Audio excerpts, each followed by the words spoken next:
On development, the head gainers are our bosses who are the people of Kenya.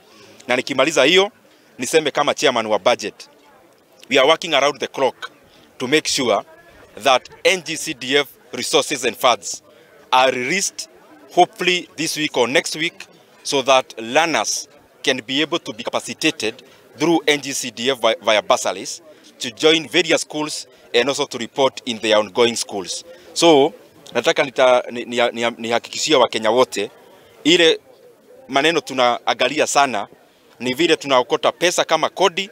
We prioritize NGCDF because it goes a long way into supporting learners in regards to bursaries. Obviously, everybody knows, it's in the public domain, that the chair of budget, or the MP for the area, is the best performing MP quite a few times, and that's in the utilization of CDF. So when I saw it was posted on our wall, I said, you know what, my team is, even though we have NGAF, it's a completely different mandate, we should come here and learn from each other.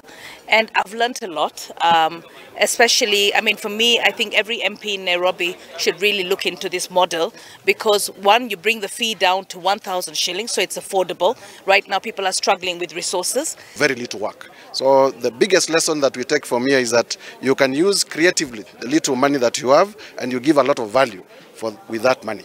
We take home the Limubora program, mambo ya labor-based, very good, we are trying, but we are taking home the Limubora program that we want to try.